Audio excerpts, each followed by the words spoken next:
Aloha and welcome to Aquarian Radio at aquarianradio.com. This is an episode of Nanki Speaks, a part of the Aquarian Radio Network. I'm your host, Janet Kira Lesson, here with my co-host, anthropologist Dr. Sasha Lesson.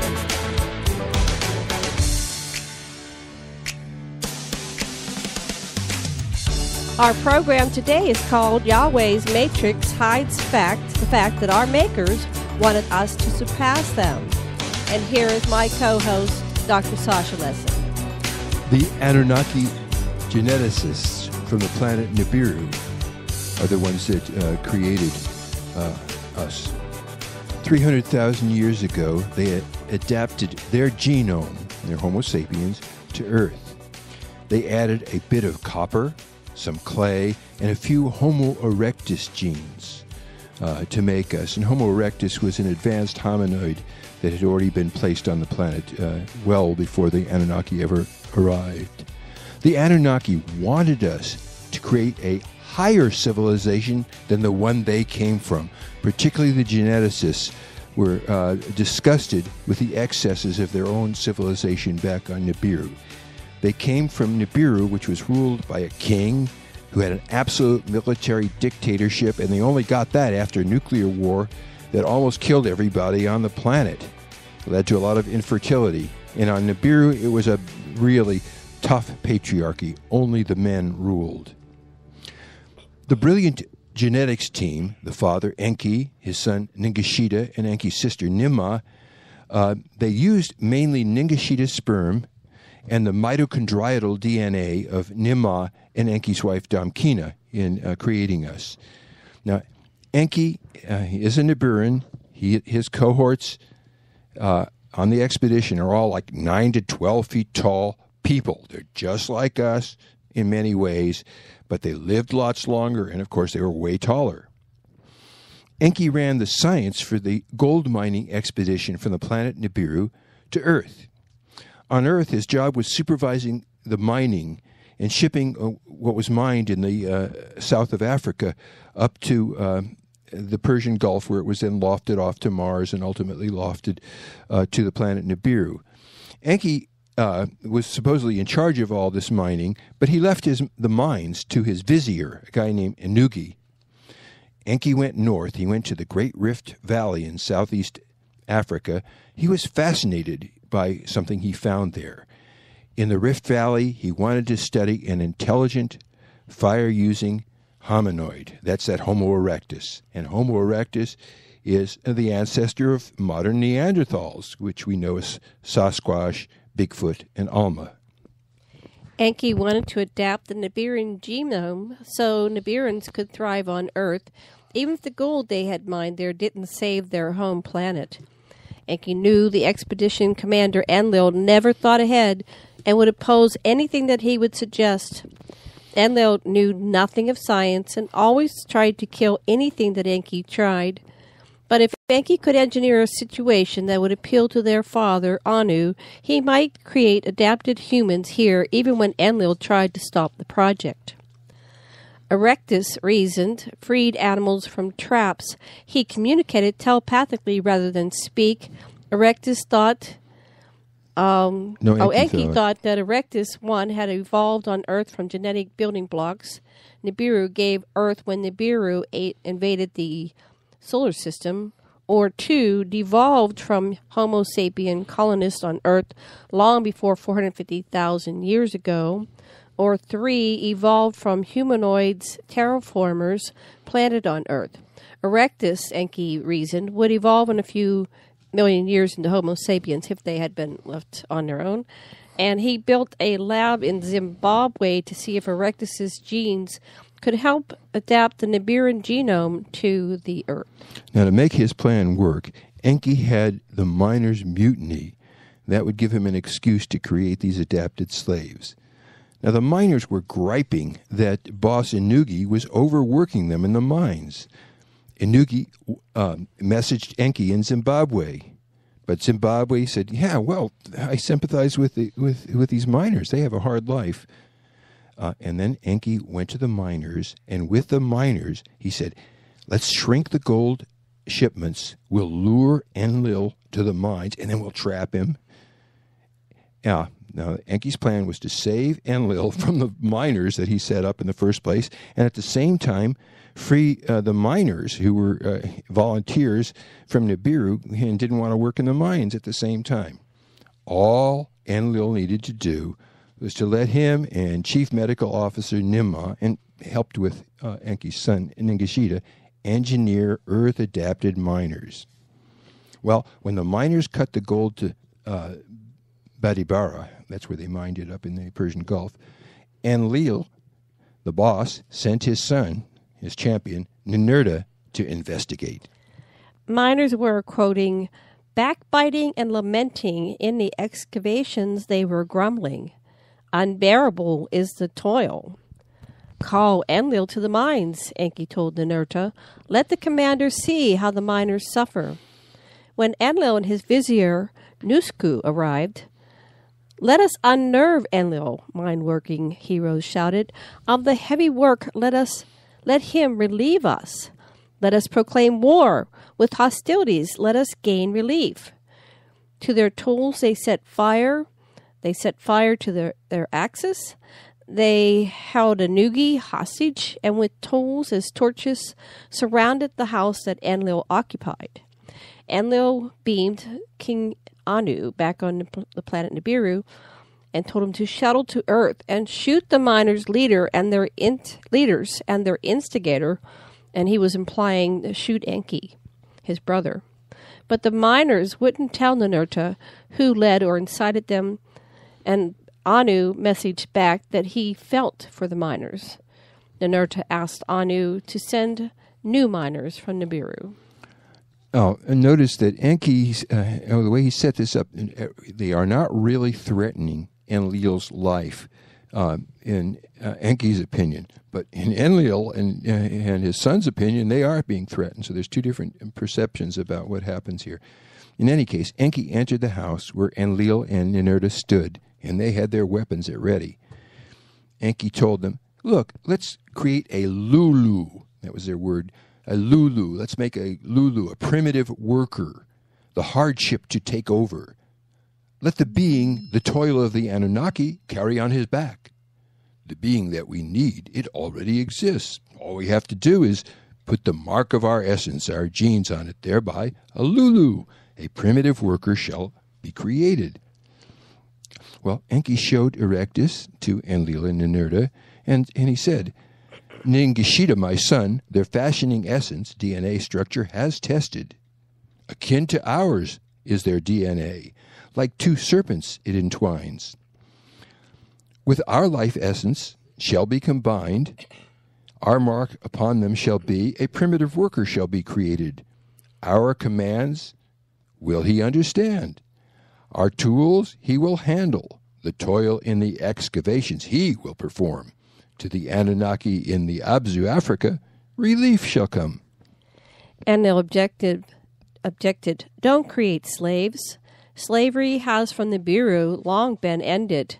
Tools are slaves, not other beings. Ninurta said, make machines, not slaves. Earthlings we create, said Enki, shall helpers, not slaves be. Enlil shouted, to create hybrid beings is in the rules of planet journeys forbidden. A new species we shall not, the ape-man in his fashioning essence, genotype, as we of Nibiru are, said Enki. Our ancestor, the ape-man, is, into us he evolves. Speed, ape-man, shall we, speed him, but some millions of years to what has always been his destiny. So Enki here is basically arguing that it's okay to do this because Homo erectus is going to eventually become us anyway. What we know now from what's happened is that Homo erectus evolved into modern Neanderthals and is a distinct intelligent species that coexists with us right here. But this is the payoff. Now they get to call in Dad. This is Enki's plan because he knows that Anu is going to see way more than his impulsive son Enlil, who just is so blinded by his hatred of Enki. He's just wants to get rid of him. So both Enki and Enlil messaged Anu and the council on Nibiru, and each of them got to have what he wanted to say to the council. Enki, who's a scientist, he lobbied for the project. He said, "I'll engineer workers adapted to Earth from our genome." Enlil, the military man, urged the council deny Enki's project. Enki's project would validate the mutineers who value themselves more than gold mining to save our planet. Well, Enki wanted them dead for treason. He reminded the council that... Enlil, yeah. Enki just set these people up. He wanted to get them out of the job. Enlil was the one that wanted them killed. I said the wrong name. Death for treason. Absolutely. So Enlil, again, reminded the council through their messaging system that the rules of planetary journeys forbade the project that Enki proposed. Well, Enlil, he's the commander now, he said, "I'm going to resign as commander if you don't veto this idea of Enki's that we have adapted mind slaves." But Anu ruled... I think my mic went dead. Here. Testing. Anu ruled, and the council ratified the project. Enki could go ahead. Nibiru messaged Earth as follows: "Gold must be obtained. Let the being be fashioned. Forsake the rules of planetary journeys. Let Nibiru be saved." Enlil, commander, as always, bowed to his dad, to King Anu.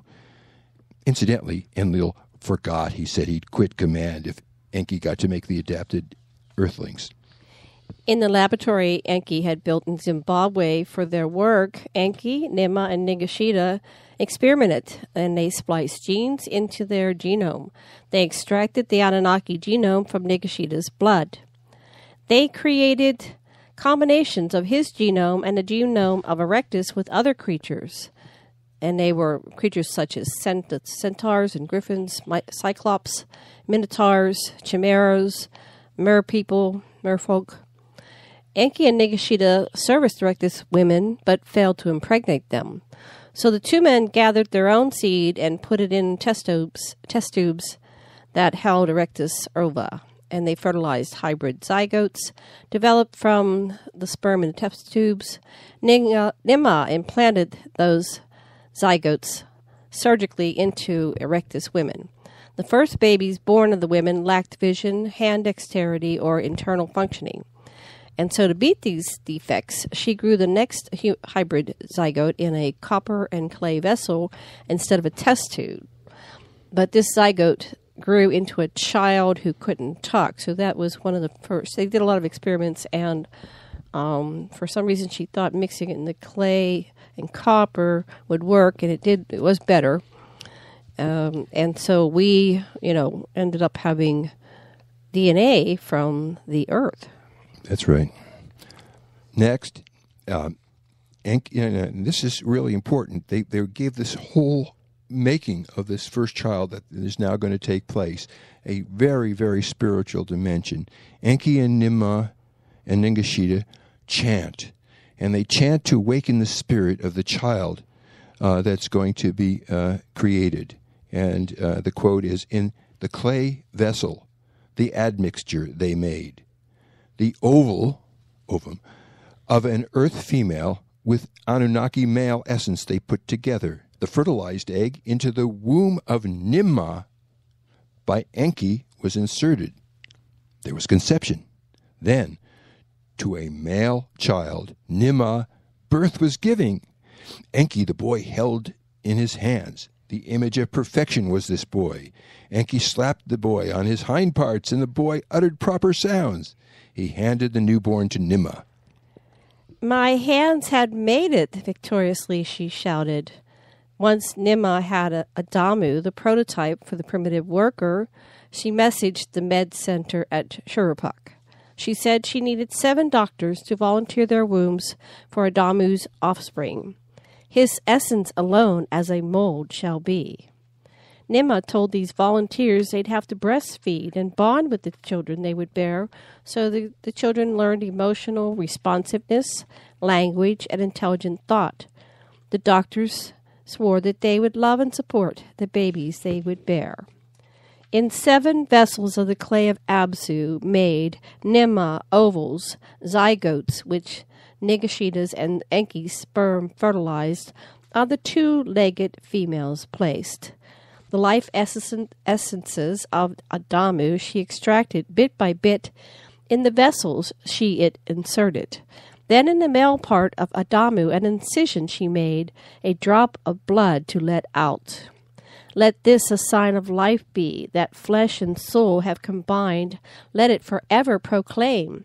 She squeezed the male part for blood, 1 drop in each vessel, to the admixture she added.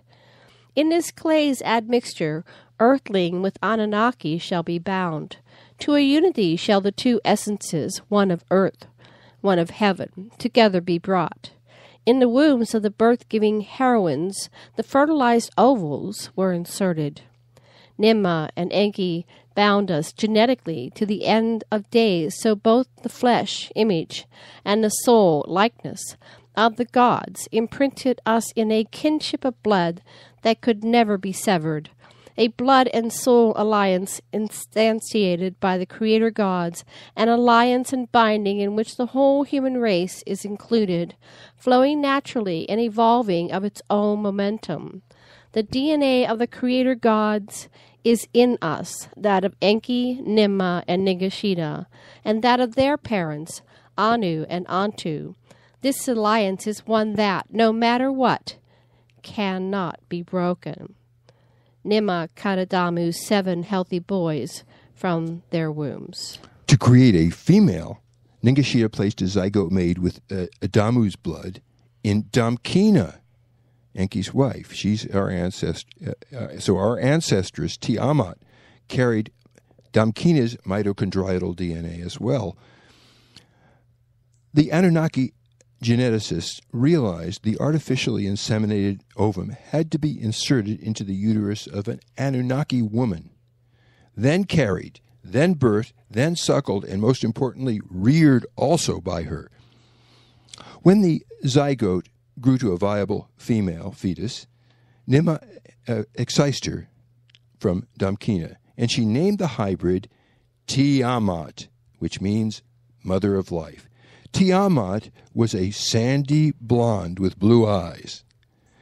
The successful ova of Adamu and Tiamat were carried and nursed by both Damkina and Nimma. Both of them reared and trained both the infants. Adamu and Tiamat were in close contact with their parents, with these Anunnaki. And these parents, all 3 of them, Enki and Damkina and Nimma, taught these children to speak and to relate emotionally. They prodded them with all kinds of experiences, just like they would their own kids, so that the feats, the play, and the tasks of a Nibiran kid would be something that these children, these adapted children, could experience too. And as a result of that, they were endowed with self-awareness.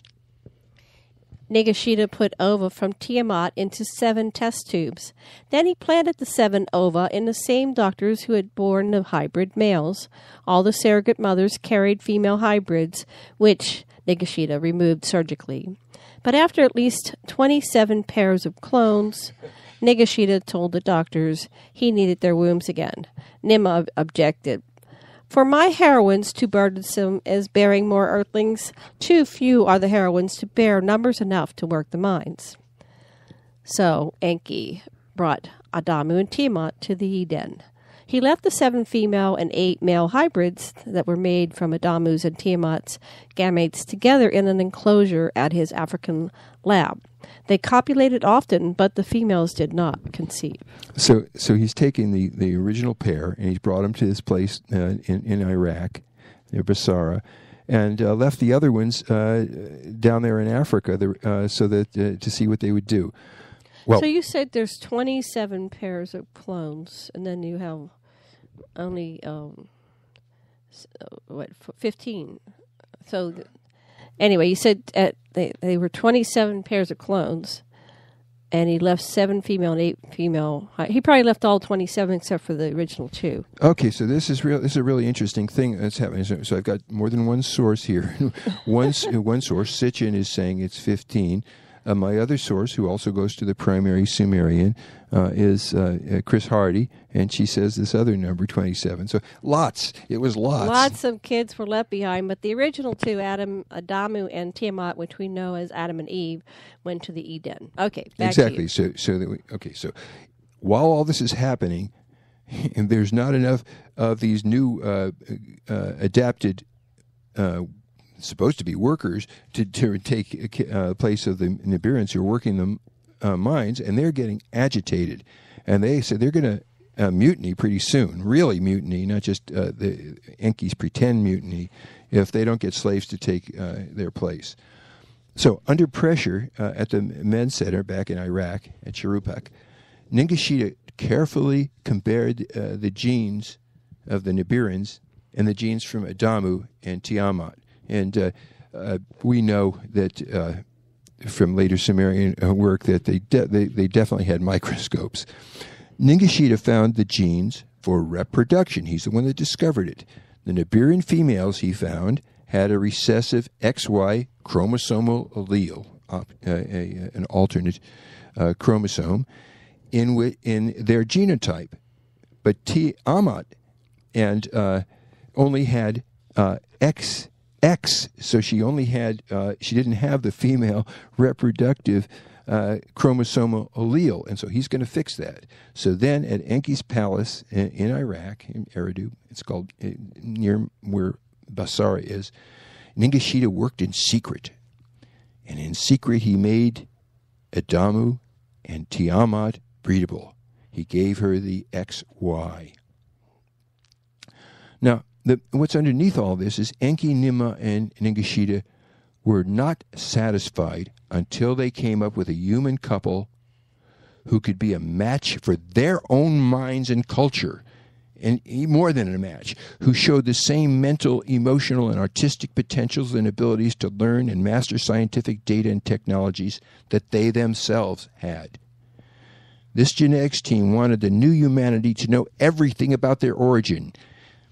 Enki and company wanted us to know how and by whom we've been perfected, and how they mixed Anunnaki genes with hominoid genes, and how much we resemble them in all matters except immortality, and they were secretly programmed to do better than Nibiruans. Ningishita anesthetized Enki, Nimma, and Tiamat, and from the stem cell producing rib bone marrow, Enki, the life essence he extracted, into the rib of Adamu, the life essence he inserted. From the rib of Nimma, the life essence he extracted, and then into the rib of Tiamat, the life essence he inserted. Ningishita, with Nimma's bone marrow bones, which are the stem cells, makes Tiamat biologically, and this is from Chris Hardy, her theory, contends, become conscious of herself before Adamu became self-aware. So you're saying this is something about Nimma's essence makes Tiamat conscious. That's how she was different than Adamu. And something gave her a kick. Something gave her a kick. Something from Nimma, who is a highly advanced spiritual being. And something from Damkina, because the other child was from Nimma. This has the addition of this other strand of mitochondrial DNA. So Ningishita proudly declared, "To their tree of life 2 branches have been added. With procreating powers, their life essences are now entwined." Enki, Nimma, and Ningishita hid Tiamat's newly installed breedability. Tiamat and Adamu stayed in Enki's Persian Gulf orchard while her fetus gestated. And so in the ancient language, when it translates down to English, when Ningishita is saying, "To their tree of life," that's as it already stood with the both XX, 2 branches have been added. And the branches that are added are the branch from Damkina. Right. This is all DNA. The tree of life and all these branches are talking about DNA. And that's how it translates. And then what was more? And then the Persian Gulf orchard is actually the Garden of Eden. Eden. It is Eden. What happened is that was given to Enki when Enlil first assumed the commandership on a rigged drawing. He showed how magnanimous he was and said, Enki, you can have this palace that you built there in near Basara in Eridu forever. He tries to take it back lots of times later, but anyway, that was Enki had a really nice place up there, and ultimately Enki's son Marduk comes there. But we're getting ahead of the story. Stay with the story. Oh, with the story, Tiamat and Adamu there at Enki's settlement in Eridu developed self-reflexive capacities. Now conscious of soul connections in their sexuality. Before they were just animals and they had sex and they didn't think. They didn't think. They just had sex when they had sex. But now that they're conscious, Tiamat and Adamu awakened to higher consciousness when they were making love.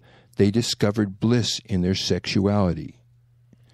Tiamat built little tables of branches, and she adorned her loins and covered her abdomen that was now swelling. She was so happy and so proud. Tiamat's first hybrid, Hardy says, distinguishes the distinctions between me and other, inside me and outside of me, my body and your body, versus she was thinking of herself. Oh, look, my body's different than Adamu's. My vulva and your lingam are distinctly different. And there's a difference between this supreme feeling that I'm having now when I'm making love with you compared to the normal way everything is. So through her body, Tiamat really got it. She realized she'd never be the same again.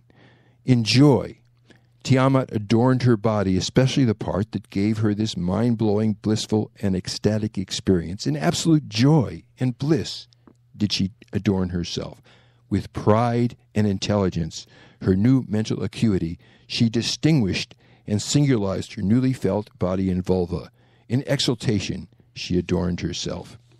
Well, when Enlil, whose place was next door, he visited Enki's place, he noticed that Tiamat wore a loincloth of leaves and it covered her belly too, but Adamu was still naked.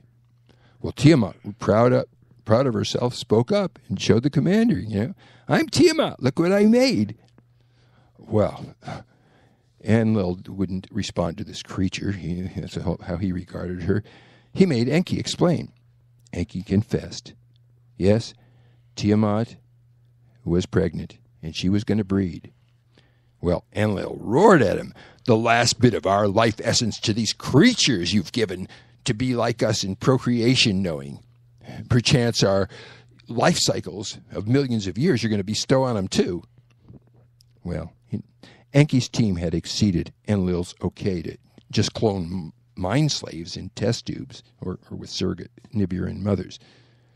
Enlil arrested and tethered Enki, put him in a cage, a force field, and tied his ties around his legs and his hands. And you can see this ancient drawing of this from a tab on our website at www.enkispeaks.com. So there, the neighbor comes over, Enlil comes over, and he imprisons, traps Enki, and then he demands that these the big shot Anunnaki that are around come, because he's going to have a trial.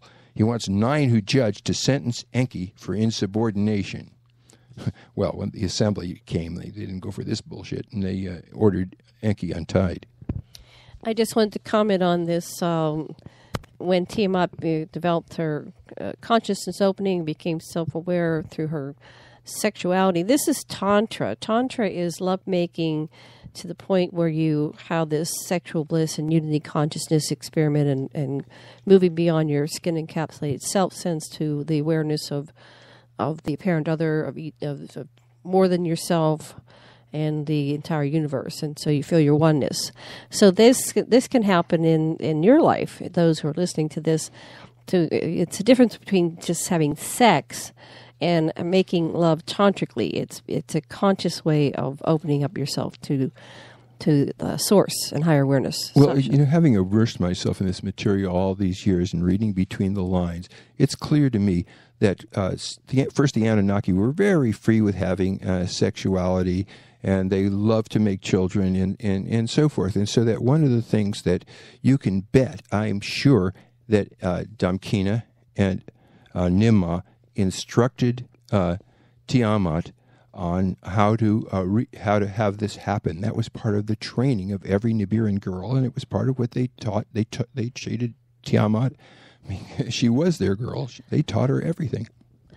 So back to the story here, but that's probably what happened, is that they wanted her to have greater awareness, become conscious, so they taught her the sacred arts of divine lovemaking. Yeah, so it's a portal to go above mundane consciousness and embrace spiritual consciousness, which is what Enlil evidently never did, but the genetics team all did. My lord Enlil, Nigashita said, knowing for procreation they were given, the branch of long living to their essence tree was not. A longevity gene or genes known to Enki and Nigashita was deliberately excluded from the human genome when the mixing of genes took place. Then let them be where they are needed, Enlil with anger said. To the Abzu, away from the Eden, let them be expelled. Enlil exiled Adamu and Tiamat from Iraq, despite the fact that they were in the land of Enki, near his city of Eridu in Basara. After Enlil evicted Adamu and Tiamat from Eden, Enki knew that he was going to try to hold things back. So Enlil had called Enki a snake. He said, Enki, you're a snake. You slid your genetic program in without permission. Well, Enki used that. He started the secret Brotherhood of the Snake. The Brotherhood of the Snake was for a few very select earthlings, the brightest of them, whom Enki taught the facts, the technology, and the advanced thinking that he hoped would create a new Nibiran, a Nibiran adapted to Earth, a Nibiran who could evolve to a more advanced spiritual level than that of this dictatorial kingship and the one-upsmanship that Nibirans had. Enki put Adamu and Tiamat in an enclosure then in his beautiful place in Great Zimbabwe. And Tiamat bore the two twins, Cain and Abel. And then they bore lots of other children you don't hear about in the Bible, but there are lots of other children bred with each other, and they had lots of other children who bred with each other and made lots and lots and lots of children with each other. And, of course, the Nibirans around saw they were getting prettier and nicer and so forth, and so they kept breeding with them, too. You're getting ahead of the story. That's ahead of the story. In a few thousand years, the Earthlings were proliferating. To be with the Anunnaki, they were eager. For food rations, they toiled well. Of heat and dust, they did not complain. Of backbreaking, they did not grumble. Of hardships of work, the Anunnaki were relieved. The Earthlings worked the African mines and submersible cargo boats that in just 10 days brought the gold from the mines to Bad Tabira in Sumer to smelt, refine, and form into portable ingots for transshipment to Mars. The vital gold to Nibiru was coming steadily, and Nibiru's atmosphere was slowly healing. The Birans shuttled to and from the Earth. They left Nibiru 13 to 18 years before Nibiru got closest to Earth. When the rocket neared Earth, it went into orbit around the planet without landing and released a shuttlecraft to land at Sipar's spaceport. Shuttles took Earthlings' mind to and from the base on Mars. To return to Nibiru from Earth, Nibirans and Gold flew the shuttle to rejoin the mother rocket. The rocket had 1.5 years to catch Nibiru. Nibirans gave Earthlings food and shelter while they performed grueling tasks, the reason for which they did not understand. The stuff, the gold they were digging up, had no value to them. They could not eat it or use it in any way.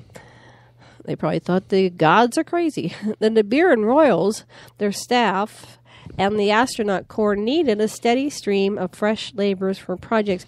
I just wanted to say I found a YouTube which shows they had a mining operation or a transshipment operation on the moon as well, and there's a lot of gold there too. So anyway, back to the story. Ninurta and 50 men raided Enki's slave facility in South Africa. They caught Earthlings, brought them back to work the gardens, orchards, and cities of Iraq. Enlil let Ninurta keep the Earthlings, as much as he hated them in Iraq. He even let Ninurta breed the Earthlings, because now Enlil was confident all us Nibiruns are going to leave Earth soon. In Iraq, the naked Earthlings worked, and they cavorted, and they copulated, and there they bred, too. They slaved and foraged. Their numbers grew until they ran out of food. Enlil was already angry at Enki for making the fertile Earthlings, and so he said, listen, you teach these Earthlings to feed themselves. So Enlil gave Earthlings seeds. He gave them plants, and he gave them tame beasts. One of the Nibiru's approaches upset Earth's climate and ruined the new crops. Earthlings adapted and foraged far but made less food. They took again to the bush and cave dwelling. Following generations showed less advanced standards of civilized life. The dwindling Earthling population reached almost complete absence of habitation. Enlil prodded Enki to make them smart enough to farm and herd better. Enki decided to raise Earthlings' intelligence and at the same time enjoy himself, and this is what he did. In his African reserve, Enki in the marshlands looked about.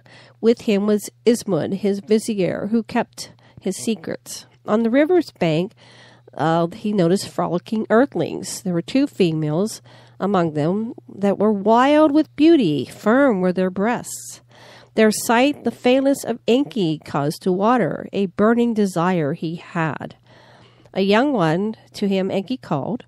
A tree fruit she offered Enki. Enki bent down. The young one he embraced. On her lips he kissed her. Sweet were her lips. Firm with ripeness were her breasts. Into her womb she took the holy semen. By the semen of the Enki, she was impregnated. Enki, I forgot to excise the word "the" by Enki semen. Anyway, Enki then coupled with the second young Earthling, and one of the girls bore a boy child, Adapa, and the other a girl child, Titi. But Enki kept his fatherhood secret. Enki's wife, Damkina, took a liking to Titi, and she taught her all manners of crafts. To Adapa, Enki teachings gave. He taught him to keep records. Enki boasted, a civilized man, I have brought forth a new kind of Earthling, for my seed has been created in my image and after my likeness. From seed, they'll grow. That we're giving them, they're going to grow food, and from the sheep that we're giving them, they'll have sheep. The Anunnaki and Earthlings are going to have all they need. Enki really put some energy into schooling his secret son, Adapa. And then he had Adapa teach his descendants, the enhanced Earthlings, how to run the farms, the herds, the estates, and how to run the less advanced Earthlings. Enki brought more Earthlings from Africa to Sumer so that Adapa could train them for the boss's homes and facilities there. So Adapa trained, and he oversaw the workers that the Anunnaki brought from Africa to work their bases. He watched over bakers. He was in charge of the water system workers. He supervised the fishermen. He made sure that the fishermen supplied the Anunnaki and fed themselves. Adapa kept the statistics. He was in charge of the offerings to Enki. And I seem to have skipped a page here. You got page 8? Okay. Enki told Nibirans ate the bread of life and drank. Is that the? Wait. Let's cancel this program and start over again, please. No. Let's just continue. We're almost done. So Enki told him, Nibirans ate the bread of life and drank the water of life to live hundreds of thousands of years. And without those substances, Enki told Adapa he'd likely die in 1,000 years or so. So Adapa, of course, begged Enki for the bread and water for everlasting life. And would he let King Anu give him immortality? Yeah, we'll go on with the story, but the part that I didn't get into this script is right up there. If you look at Enki Speaks, we go into all the details of the interaction between Enki and Adapa as he grew. Anyway, Anu, in the meantime, heard of the genius Adapa. Enlil had reported that his spies actually saw Adapa flying an airplane north of the Persian Gulf, and he was flying against the wind. And another account had somehow him sailing in a boat, and Enki used a harp device to alter the local winds, and he used sonar waves in this device, whatever it was, to somehow change the wind so Adapa could sail toward the Persian Gulf. So Anu was curious. Did he fly a plane? Did Enki have a harp-type device? What was going on? So he wanted to see this Adapa. So the king sent Ilibrat, his vizier, to Earth to retrieve Adapa, and then Enki gave Adapa to the vizier Ilibrat. Yeah, that's right. And Enki sent his 2 unmarried earthborn sons, Nigashida and Dumuzi, with Adapa back to Nibiru to greet grandfather Anu, and he was hoping that his sons would find Nibiran wives. On Nibiru, Nigashida slipped the king a sealed tablet message from Enki. And Enki on the tablet said that he wanted Adapa to breed more enhanced earthlings, and he confessed that he had enhanced Adapa and Titi, and that he had impregnated adapted earthlings descended from Adamu and Tiamat. And Nigashida already knew that because he had looked at Adapa's DNA, and he knew that Enki had begat Adapa and Titi. So no secrets from Nigashida, he knew it, but he didn't say anything. Enki asked Anu to send Adapa back to Earth to begat more hybrids, to father more Adapites, to create civilized humans. The tablets asked Anu to deny Adapa food or elixir, to deny him the bread of life, which was, as a research is showing, probably monatomic gold, which is known as the manna from heavens, and the water of life, and these are all codes for some kind of supplements that create longevity, that would lengthen the lives of Adapa and his descendants. The earthlings descended from both Adam, the Adamite hybrids, and Adapa, the Adapites. And Anu knew that these beings all descended from him as well. Enki and Nigashida, and these are Anu's son and son's son via his seed, via their seed, passed Anu's genes to the earthlings, mixed with their DNA with Homo erectus, and created an illegal but civilized species. And Enki wanted Anu to deny earthlings the seeming eternal lifespans that Nibirans had, so the illegal species would stay long. They would be quarantined on Earth. Okay. For a long time. For a long time, right? For a long time, quarantined on Earth. So they didn't want us to have eternal life like the Anunnaki have. So that decision was made by Enki. Right. If we knew it too soon, we'd get off the planet sooner and threaten him, or be blasted away. And so this is Enki, as nearly as we can tell, asked for the short life because that would make us less of a threat, which could ultimately line up behind Marduk and challenge Nibiru. But you're getting ahead of the story. At this point, he made a decision to keep us short-lived for some reason. So we're wrapping our head around that. Our friendly Anunnaki geneticists succeeded, and we do better than the Anunnaki already in several ways. As the great Jungian ethno-psychologist Chris Hardy writes, we have developed a self-sufficient and homegrown science. We have separated the powers of religion and that of the state. We have elaborated basic ethical values and codes of women's rights, ethnic rights, minority rights, children's rights that greatly surpass the faulty and failing ethics of our lords that we made into gods. We have elaborated democratic and federal modes of governance, grounded in an independent law code and setting constitutional rights for the citizens of a great many of the nations on earth. We are perfectly able as individuals and as a global information and communication society to fully understand what happened in the past and to move on, to steer our own planetary destiny along lines that will avoid these near-fatal errors and the shortcomings of those Anunnaki who rained such hardships upon us and, at the same time, gave us their best. And that's today's show. Thank you very much for joining us on an episode of Enki Speaks. And you can see more of this story with illustrations at enkispeaks.com, which is ENKISPEAKS.com. And we have an archive of all our shows on aquarianradio.com. Our books currently, we have Gods No More. It's Anunnaki Gods No More. Anunnaki Legacy of the Gods. Dance of the Souls, Pierce the Veil. And let's see, we have a couple more books coming out sometime before the end of 2014, hopefully. We have Nima, Mother of Humanity, and The Anunnaki in Us.